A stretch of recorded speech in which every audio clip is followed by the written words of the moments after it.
Avec CMCIC Investissement, croire en vous, c'est capital.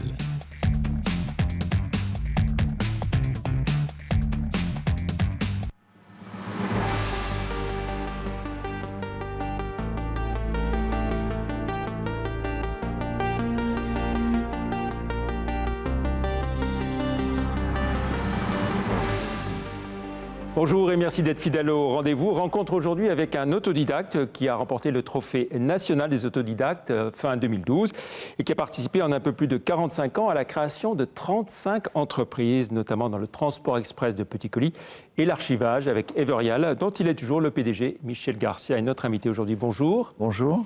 Merci d'être avec nous. Alors nous allons revenir sur ce parcours de plus de 4 décennies, sur vos multiples expériences entrepreneuriales, y compris la plus récente, Myco, cette coopérative 3.0 que vous accompagnez depuis un peu plus de 2 ans maintenant.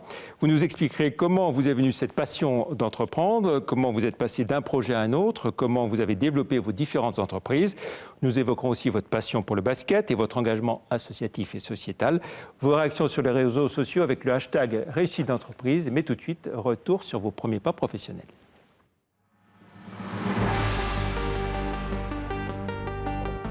Alors, Michel Garcia, vous êtes un autodidacte, on l'a dit, pas d'études supérieures donc. Est-ce que vous gardez quand même un bon souvenir de votre école primaire ? Excellente, excellente. C'était à Gerland. Et donc, à l'époque, il y avait les garçons d'un côté, les filles de l'autre. Donc, c'était sympa. Voilà. Après études, on va dire, techniques Oui, après, j'ai fait 2 années à Mâcon, des études techniques pour dépanner la mécanographiste et les ordinateurs de l'époque. Et que faisaient vos parents Alors, mon père était monteur mécanicien dans une usine de pétrole BP et ma maman était dans le commerce. Voilà. Et toujours attaché à Lyon depuis toujours attaché tout le temps. Tout le temps. Je suis né à Lyon et toujours très attaché à Lyon. Et c'est un petit peu ce qui a fait changer mon parcours puisque j'étais pris chez IBM et IBM me proposait une place à Paris, mais il fallait que je reste 10 ans à Paris avant de revenir à Lyon. Et comme j'aime Lyon, j'ai mes amis, ma famille, j'ai pas voulu. Donc là, vous avez dit pas possible. Pas possible, je reste sur Lyon. Pas d'IBM. Et alors, en revanche, vous allez créer un pressing, c'est ça ? Alors, j'ai emprunté de l'argent, j'ai créé un pressing, ça a bien marché. Et 2 ans après, j'en ai racheté un deuxième, ça a bien marché. Mais c'était dans le quartier, il fallait être... voilà. Et j'avais d'autres ambitions, je voulais sortir un petit peu. Alors, on dit que le pressing, c'était une belle rentabilité à l'époque. C'était une belle rentabilité, oui, ça gagnait bien, mais il fallait beaucoup de travail, comme très souvent dans les affaires. Hein. Alors, on arrive à 1973, la création de Jet Service, le transport express de petits colis, avec Roger Caille et Jean Girma. C'est ça. Alors, 3 profils très différents. Comment est-ce que vous avez été amenés à travailler ensemble ? Ce qui se passe, Jean Girma, c'était justement un ami de l'école de Mâcon. Et Roger Caille était 7 ans avant nous dans la même école. Et dans une soirée, un jour, Roger Caille me dit « Tiens, il y a une idée à creuser, c'est de monter une société de transport. » Au départ, l'idée, c'était de transporter les chèques pour les banques. Parce qu'à l'époque, les chèques s'échangeaient en Banque de France le matin. La fameuse compensation, voilà. La compensation. Et si on leur faisait gagner un jour ou deux de transport, à l'époque, les taux d'intérêt étaient à 12%. Donc, c'était des millions qui étaient gagnés. Donc, je dis, moi, l'idée m'intéresse. Je peux me libérer une demi-journée par jour et je vais faire du commerce. Donc, on a dit, allez, on monte une société. Et j'ai commencé, donc... J'ai pris ma petite valise et j'ai été voir la Société Lyonnaise de Banque. Alors, on va détailler tout ça. On va voir les grandes dates de votre carrière et puis redétailler tout ça en ce qui concerne Jet Service. Donc, voilà, la création en 73. 89, vous rachetez les filiales internationales Jet Worldwide. On va y revenir. 89, tout en étant toujours dans Jet Service, vous créez Archive Alpha. Ensuite, vous allez céder votre participation dans le Jet Service. Vous développez Everial, Archive Alpha qui devient Everial. Et puis 2016, la création de Myco, on va y revenir. Alors, est-ce qu'il est vrai qu'en 73, vous assuriez vous-même les livraisons, que vous vous retrouviez en un lieu central et puis chacun arrivait avec c'est pas tout à fait avec ça. ses colis et les donner à l'autre qui partait Au départ, je faisais toutes les agences de la Lyonnaise de Banque pour voir où, dans la nuit, on allait pouvoir déposer les colis. Donc je repérais. Après, le lendemain, je faisais voir au chauffeur la tournée et j'assurais le secours de ces tournées. Mais c'est vrai que après, sur certaines grandes distances, Lyon-Nice, par exemple, on se rencontrait à Salon. Voilà. C'est ça. C'est l'histoire que j'avais entendu raconter. Voilà, on se rencontrait à Salon. Et c'est vrai que la première rencontre de 3 voitures, ça a été à Salon. Il y avait Roger Caille qui était dans une voiture, Jean Girmont dans une voiture et moi dans une autre voiture. Et on s'est retrouvés à Salon. Et vous échangiez donc les collègues qu'il fallait échanger. Alors, 1974, la grande grève de la Poste. C'est vrai. Et ça va être votre chance. Un coup de pouce assez intéressant, chance. Quoi. Parce qu'elle a duré très longtemps, cette grève de la Poste. Elle a duré 1 mois. Oui. Et donc, vous veniez de démarrer quelques mois avant, un an avant. 1 an avant, oui. Alors, la Poste, ça a été une chance et une malchance. Parce que la Poste, quand on a commencé à être au-dessus des radars, ils se sont aperçus que ça devenait un concurrent sérieux. Et il y avait le monopole postal à l'époque. Donc, le 31 décembre 1975, 31 décembre, toutes nos voitures étaient encerclées par les gendarmes, mitraillettes au poing, avec les postiers. À ce point-là. Oui, mitraillettes au poing. Et ils ont saisi tout ce qu'il y avait dans les voitures parce qu'il y avait le monopole postal. Et on s'est battu pendant des années et des années avant qu'il y ait une décision de Bruxelles d'abolir le monopole postal. Voilà, parce que vous disiez, c'est pas que des lettres, c'est des petits colis quand même. Il y avait des colis, puis les lettres, elles n'étaient pas cachetées. Donc voilà, le monopole postal, c'était tout ce qui était personnel et actuel. On évoquait donc ces 3 associés du départ. Vous allez connaître un développement régulier de Jet Service, forte croissance, oui. France et international. Et vous allez prendre le contrôle des filiales internationales qui, il faut le dire, marchent plus ou moins bien, même plutôt pas très bien. Mais c'est ce qui va vous permettre, je dirais, de vivre votre vie sans être peut-être sous la tutelle de Roger Caille. Oui, alors c'est pas tout à fait ça. C'est-à-dire, ce qui se passe, c'est que on avait chacun notre domaine avec Roger. Lui, il était plutôt administratif et gestion, et moi, j'étais plutôt développement et commercial. Et puis, un jour, donc, je revenais d'une tournée en Asie. Roger Caille me dit « Les banques trouvent qu'on perd de l'argent dans l'international, on va fermer. » Je dis « Mais non, moi, l'international, j'y crois. Je reprends toute la partie internationale, à part que j'ai logé dans une société qui s'appelait Jet Worldwide. » Donc j'étais directeur général et actionnaire de Jet Service et président de la partie internationale. Et j'ai mis des collaborateurs comme associés. Alors vous reprenez donc ces filiales internationales qui perdent de l'argent. C'est ça. Et vous allez redresser l'entreprise, arriver à quoi, 600 millions de francs de C'est ça, oui, c'est ça, 600 millions de francs. Et au bout de quelques années, vous revendez à Chronopost. À Chronopost, absolument. Oui. Et puis finalement, vous étiez resté quand même directeur général de Jet Service, oui. mais minoritaire par rapport à Roger Caille. Mais minoritaire. Et là, vous allez vendre vos actions finalement. C'était une position un peu inconfortable. C'était une position un peu inconfortable, d'autant plus que Roger Caille, voyant qu'il était obligé aussi d'être international, parce qu'après, tous les centres de stockage, de logistique étaient en Hollande, et la Hollande se dépendait de la partie internationale. Donc il a créé une société internationale qui faisait concurrence à Jet Worldwide. Donc on était en concurrence et ma position était vraiment inconfortable et j'étais obligé de vendre. Alors finalement, donc, Jet Worldwide vend à un Français Chronopost, et Jet Service va vendre à un international, à TNT Express.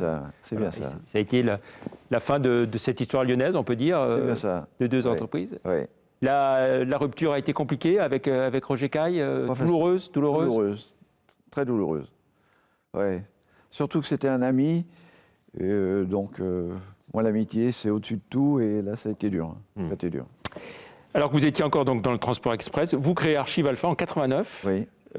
L'idée, c'est quoi? C'est d'élargir votre palette de services à vos clients, en ajoutant la partie, on va dire, transport de petits colis, et tout ce qui est archivage également? Non, c'est pas tout à fait ça. C'est un jour, j'étais avec un directeur dans une banque, et il se plaignait de ses archivistes. Ils sont jamais là, ils sont jamais dans la société, dans le bâtiment d'archivage. Je dis, et si je vous monte une boîte d'archivage? Il me dit, bah oui, pourquoi pas, mais vous vous installez ici. Je dis, bah allez, hop. Et je me suis installé à Nantes et j'ai créé. Puis après, j'ai été voir tous les banquiers, puisque c'était notre clientèle. Vous les connaissiez bien. Et voilà. ils ont dit oui, d'accord, mais si vous installez à Marseille, oui, si vous installez à Bordeaux. Et donc, petit à petit, on a créé un réseau national. Et notre clientèle, de départ, c'était essentiellement les banques, quoi. Donc l'idée, c'était de faire de l'externalisation des archives de vos clients, C'est bien ça. de faire aussi de la numérisation, de la gestion. La numérisation, c'est venu plus tard. Oui, bien plus tard, ouais. Ouais. Mais l'idée, c'était d'avoir... Tout le stock des archives qui étaient soit conservés en interne, soit ils avaient créé un bâtiment de logistique spécialement pour ça, quoi. Là aussi, donc Archive Alpha va connaître un développement régulier sur l'ensemble Plutôt bien passé. du territoire. Et puis vous allez changer de nom au bout d'une dizaine d'années, en 2008 ? Oui, c'est ça. Parce que le mot Archive Alpha était difficilement prononçable dans certaines langues. En plus de ça, archive, ça faisait papier, ça faisait poussiéreux, alors que commençait la partie digitale. Donc on a trouvé un nom, Everial, qui est facilement prononçable. Et qui est... Donc petit à petit, cette mutation, de l'archivage papier, on passe à l'archivage digital, la gestion électronique de documents, la dématérialisation. C'est bien ça. Donc notre métier passait de la logistique papier à de l'informatique, quoi. L'informatique, du logiciel. Et aujourd'hui, donc, on va découvrir en quelques chiffres la taille d'Everial. On fait 46 millions d'euros de chiffre d'affaires et tout le groupe, avec nos filiales à l'étranger, on est à peu près 500 personnes, quoi. Voilà. Et vous avez quelques 5500 entreprises clientes. Oui, c'est ça. Et vous numérisez chaque jour, alors on peut prendre différents, mais 600 000 pages numérisées, des dizaines de millions de documents numériques stockés en gestion électronique. C'est bien ça, ouais. C'est bien ça. Et au total, combien d'implantations dans toute la France? Et puis il y en a aussi à l'étranger, je crois. Oui, on a une quinzaine d'implantations en France. On a une implantation à Monaco, une implantation en Espagne, à Madrid, une implantation à l'île Maurice et une implantation en Suisse. Quels sont vos principaux concurrents sur ce marché? Alors, on a deux types de concurrents. On a des concurrents archivage, qui sont restés archivage. Notamment, les plus gros, c'est énorme, c'est des Américains qui ont acheté le numéro 2 mondial et eux, ils sont dans tous les pays. Ça, c'est dans l'archivage papier. Et dans la digitalisation, là, on a 2-3 concurrents, dont un Lyonnais d'Entresang qui a racheté, il n'y a pas très longtemps, la société Tessie. Voilà. Est-ce que vous êtes persuadé que c'est la bonne solution de garder à la fois la partie archivage papier et d'avoir aussi tout ce qui est ça rend digitalisation, service, numérisation? Ça rend service aux clients d'avoir un seul prestataire pour la totalité, bien que le papier diminue petit à petit, et c'est vraiment au profit de tout ce qui est digitalisation. Et vous avez choisi comme emblème donc l'éléphant, sachant que... Pour la mémoire de l'éléphant, voilà. Et sachant qu'à Jet Service, c'était un cheval. Hein. C'était un cheval, ouais. Voilà, d'où ce livre de souvenirs, du cheval, du cheval à l'éléphant, bien ça. Que vous avez rédigé il y a quelques... Il y a 2-3 ans. 2-3 ans. Ça, pour que mes petits-enfants, un jour, s'ils se posent une question, ils puissent trouver dans le livre comment est né Jet Service. Qu'ils aient aussi la réponse. Alors, plus récemment, donc, vous avez cofondé Myco, oui. Qui est une plateforme, on va dire, coopérative 3.0. L'idée, c'est de pouvoir naviguer librement sur Internet sans laisser de traces et pouvoir sauvegarder ses données personnelles sans être prisonnier des GAFA. C'est ça. C'est surtout pour garder ces données personnelles confidentielles. C'est la protection de ces données personnelles. Après, on peut aller sur les GAFA, mais nous, on a développé un navigateur qui protège ces données personnelles. Après, une fois que vous avez pris le navigateur Myco, vous pouvez aller sur Google, mais personne ne connaît votre adresse mail. Donc, cette idée de protection, puisque vous connaissez bien, évidemment, en faisant de la digitalisation, de la numérisation... On connaît la confidentialité des documents, quoi. Oui. Et c'est justement parce que vous pensez que par rapport aux GAFA, il y a des craintes à avoir sur... Il y a des craintes. On le voit tous les jours dans les journaux, tout un tas d'utilisation de ces données personnelles qui partent à droite, à gauche. On reçoit des tas de publicités à droite, à gauche, et on se demande comment ça se fait qu'ils ont eu mes coordonnées personnelles, quoi. Bien, avec Myco, ça se passe plus. Alors, quand vous dites coopérative 3.0... Alors, il y avait deux solutions. Soit on crée une société qui pouvait être revendue dans quelques années, et nous, on s'est mis à l'abri d'être millionnaires. Donc, on a dit, c'est une coopérative, tout le monde peut être associé, et jamais ça pourra être vendu. Donc, pour tout le temps conserver l'esprit de la protection de ces données personnelles qui ne seront jamais vendues. D'accord. Mais cette coopérative, elle appartient quand même à tout le monde. Oui. Mais pour l'instant, on est pas un peu plus aux fondateurs que vous êtes Non, à tout le monde. Donc, ça ne pourra jamais être vendu. Voilà. Et c'est un projet dans lequel donc vous êtes associé. Vous n'êtes pas le seul avec qui vous l'avez créé? Non, il y avait notre directeur commercial d'Everial qui était partie prenante dans cette société. Après, Lionel, bien sûr, s'est mis dans le projet. Bon, Lionel, mon fils. Donc, voilà, on est à fond dans ce développement de cette activité. Donc, vous l'avez créé il y a à peu près 2 ans. 2 ans. Il y a 2 ans. Quels sont les premiers résultats que vous obtenez? Pour l'instant, on n'a pas fait une grosse publicité. On voulait que ça marche avant de pouvoir en parler. Maintenant, c'est totalement au point et on va commencer à lancer une campagne de publicité. Qu'est-ce que vous retenez de ces 3 grandes aventures? J'ai envie de dire Jet Service, Everial et aujourd'hui Myco. Est-ce qu'il y a un fil conducteur sur la façon de créer, de développer ces entreprises? C'est toujours en équipe. C'est toujours en équipe. Et d'ailleurs, dans les sociétés que j'ai pu créer parallèlement, ça a toujours été avec quelqu'un où, quand je me suis repenché sur mon passé, je dis mais pourquoi j'ai créé autant de sociétés différentes? Et c'est souvent, il y avait quelqu'un qui avait une idée, mais qui n'y allait pas tout seul. Et en prenant par la main, allez, on y va ensemble. Et voilà, et c'est ce qui m'anime, moi, c'est de travailler en équipe et de créer des choses. Alors l'intérêt pour le travail d'équipe, dans une équipe, il y a un capitaine quand même. Et c'est ça le rôle du chef d'entreprise, c'est d'être le capitaine quand même? Oui, après, c'est l'expérience qui a fait que j'étais le capitaine, quoi. Mais autrement, c'est vraiment ensemble, quoi. À votre avis, la taille de Myco dans 4 ou 5 ans, vous voyez quel avenir? Nous, après, là, c'est en nombre de coopérants. On espère atteindre le million de coopérants. Hein. Oui. À quelle échéance? Ça, c'est dans 2 ans. Et puis, on espère se développer dans les différents pays, parce que la confidentialité des données personnelles intéresse tout le monde, quoi. Et un règlement comme le fameux RGPD, là ça rentre en plein dans ce que... Règlement général de la protection des données. Pour vous, ce n'est pas une barrière suffisante? Non. Une protection suffisante? Non, c'est mis en place plus ou moins bien, quoi. Mais non.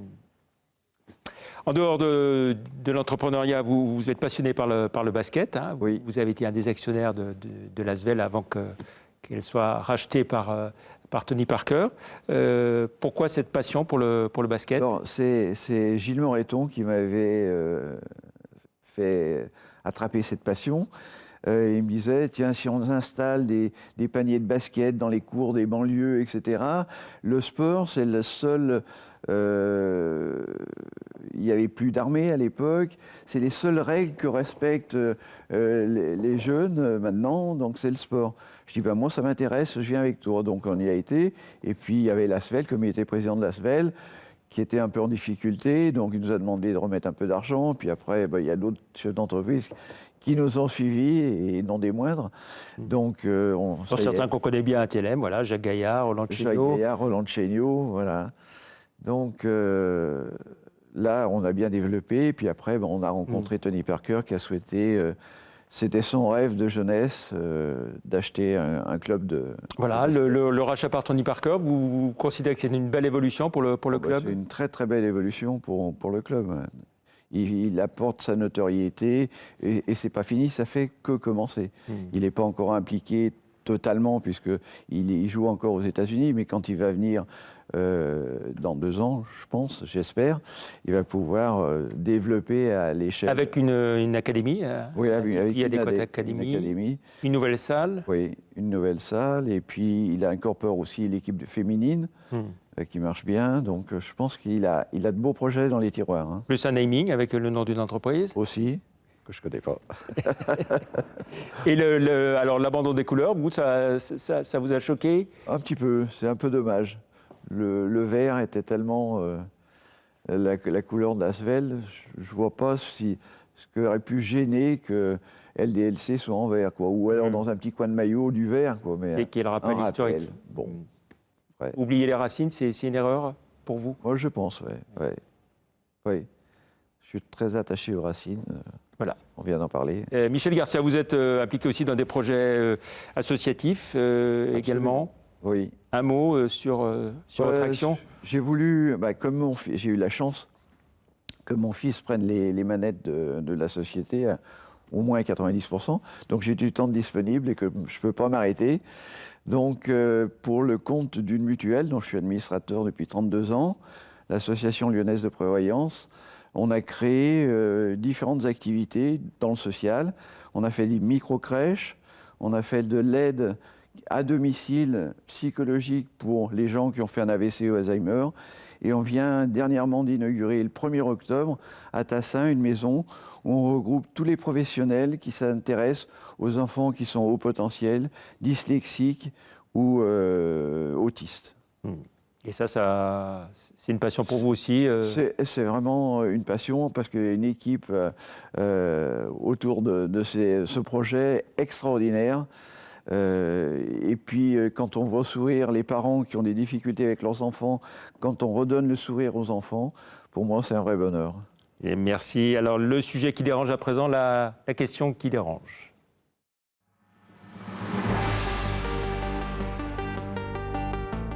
Michel Garcia, il y a quelques années, vous avez racheté des entreprises en région parisienne. Vous avez rencontré de sérieuses difficultés, perdu beaucoup d'argent. Est-ce que vous avez eu à l'époque plus grands yeux que grand ventre? Non, c'est pas plus grand yeux que grand ventre, c'est pas de chance. Dans les affaires, il faut avoir de la chance, et on n'avait pas eu de chance. Un tiers de notre chiffre d'affaires, on aurait pu peut-être s'en apercevoir, mais il a fallu en une semaine prendre la décision de racheter à la barre du tribunal cette activité. Un tiers du chiffre d'affaires était fait par Orange, qui a décidé d'internaliser ce qu'ils externalisaient chez nous. Et donc, il fallait qu'on licencie 250 personnes sur 700. Ça coûtait 10 millions d'euros. On n'a pas pu suivre, quoi.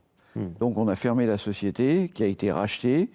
Et nous, on a honoré toutes nos dettes. Voilà. On a vendu certains... Vous êtes retrouvé finalement avec quasiment une coquille vide, quoi. Une coquille vide. Surtout, c'était avec les profits étaient surtout dans cette activité. C'est vrai que la presse écrite, on travaillait beaucoup avec la presse écrite qui est quand même en difficulté. Et donc, ça a été un concours de malchance. Avec le recul, vous avez eu très peur. Vous dites que vous auriez ça aurait pu remettre en cause la pérennité de l'ensemble de l'entreprise? Non. Heureusement, on avait gardé deux structures totalement différentes. Une Evorial et puis une, cette société. Et on a coupé la branche qui était morte et on a continué à se redresser. Mais ça n'a pas été facile. Pour finir, Michel Garcia, quelques questions plus personnelles. C'est le questionnaire de Proust.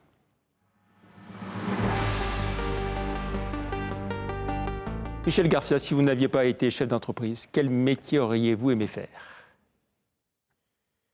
Dans le commerce. Moi, j'adore le contact avec les gens et j'aurais développé ce que j'ai regretté, c'est de ne pas avoir créé un Castorama, un Decathlon, des grands magasins comme ça.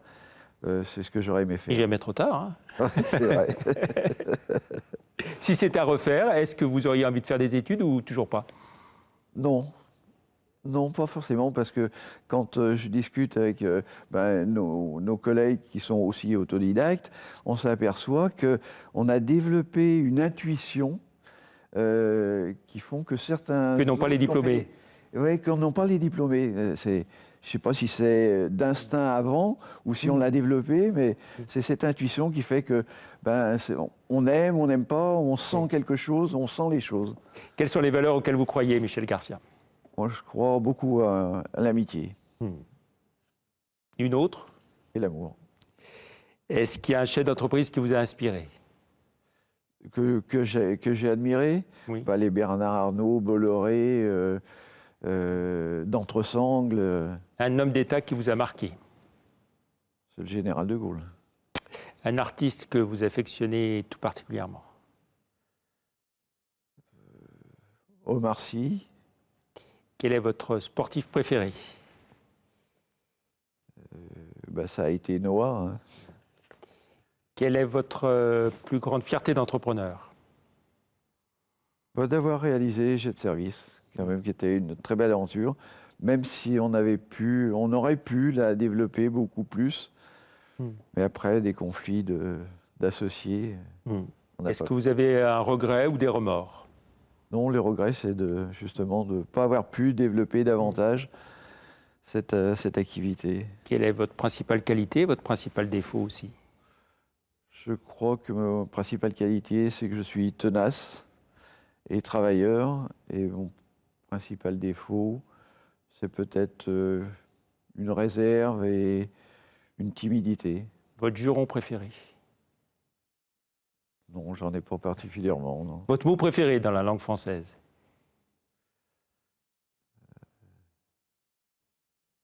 Non, j'ai pas de... Est-ce que vous avez une devise, Michel Garcia? Oui, j'ai une devise avec quand la volonté avance, l'impossible recule. Et si vous aviez un message à donner, à faire passer à un jeune créateur qui se lance dans la création d'entreprise, qu'est-ce que vous lui diriez? Du travail, toujours du travail. Et encore du travail.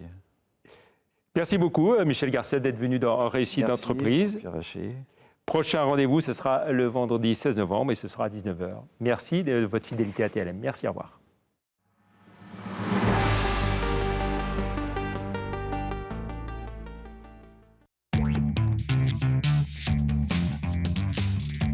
Avec CMCIC Investissement, croire en vous, c'est capital.